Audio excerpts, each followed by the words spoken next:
বাড়িতে অনেক সময় দেখবেন, প্রায় সবার ঘরেই দেখবেন অল্প স্বল্প ফল তো আসেই, আর সেইগুলো অনেক সময় খাওয়া হয় না, থাকতে থাকতে শুকিয়ে যায়। আর সেই ফলগুলো না ফেলে দিয়ে যদি এমনিভাবে ফুড কাস্টার্ড বানিয়ে ফেলি, তাহলে কী রকম হয়? আজকে আমি ঠিক সেরকম বাড়িতে ফুড কাস্টার্ড বানিয়েছিলাম। তাই জন্য মনে করলাম আপনাদের সাথে এটা শেয়ার করি। ফুড কাস্টার্ড বানানোর জন্য প্রথমে আমি এইখানে 750 মতো দুধ নিয়ে নিয়েছি। দুধটাকে গ্যাসের ওপর বসিয়ে দিয়েছি। এবার এই দুধ থেকে আমি কয়েক হাতা একটা বাটিতে দুধ তুলে নিচ্ছি। বাটিতে দুধ তুলে নেওয়ার পর তারপর গ্যাসের ফ্লেমটাকে এখানে একদম কমিয়ে দিয়েছি। এবার বাদবাকি দুধটা খুব ভালোভাবে জাল দিয়ে নেবো, মানে দুধটার পরিমাণটা আমি এখানে একটু কমিয়ে নেবো জাল দিতে দিতে। যেমন 750 নিয়েছি, আমি এটা কমাতে কমাতে একদম 500-তে নিয়ে আসবো। বাটির মধ্যে যে দুধটা আমি তুলে রেখে দিয়েছিলাম, সেই দুধের মধ্যে এই প্যাকেট থেকে এবার আমি 3 চামচের মতো কাস্টার্ড পাউডার এই বাটিটার মধ্যে এবার মিশিয়ে নিচ্ছি। খুব ভালোভাবে এখানে আমি মিশিয়ে নেবো, যাতে এর ভেতরে কোনো ডেলা না পাকিয়ে থাকে। মিশ্রণটা খুব ভালোভাবে মেশানোর পর তারপর এই মিশ্রণটা গ্যাসের ওপর যে দুধটা বসানো আছে তার মধ্যে আমি এখানে ঢেলে দিয়েছি।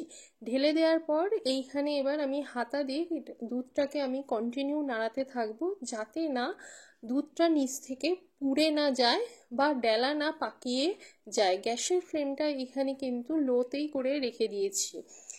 এবার খানিকক্ষণ হয়ে যাওয়ার পর এখানে আমি পরিমাণ মতো চিনি দিয়ে দিলাম। মিষ্টিটা আপনারা আপনাদের স্বাদ অনুযায়ী দেবেন।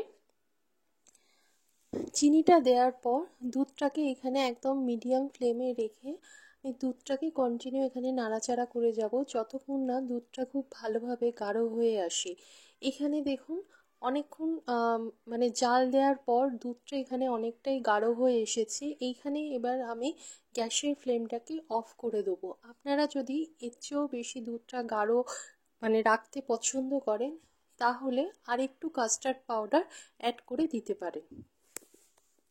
গ্যাসের ফ্লেমটা আমি এখানে একদম অফ করে দিয়েছি। এবার দুধটাকে আমি সম্পূর্ণভাবে পুরোপুরি ঠান্ডা করে নেব। আর দুধটা যখনই পুরোপুরি ভালোভাবে ঠান্ডা হয়ে যাবে, তখন কিন্তু দুধটা আরেকটু ঘন হয়ে যাবে।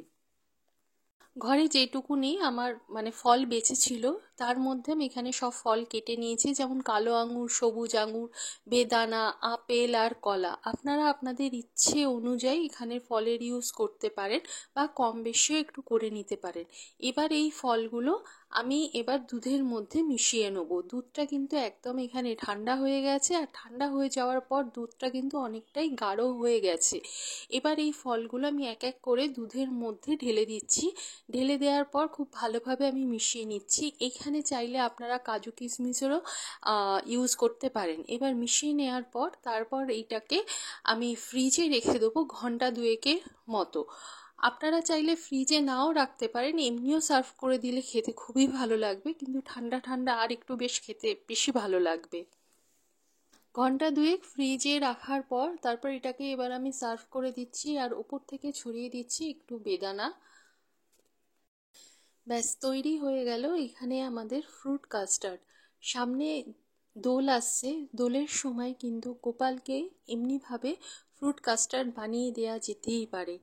আর দোলের সময় যখন বড় থেকে বাচ্চা সব রং খেলে ভূত হয়ে আসবে, তাদের সামনে এমনি ঠান্ডা ঠান্ডা ফ্রুট কাস্টার্ড ধরে দিলে তাদেরও খেতে ভালো লাগবে। যদি আমার এই রেসিপি আপনাদের ভালো লাগে, তাহলে আপনারাও বাড়িতে একবার এমনিভাবে ট্রাই করে দেখতে পারেন।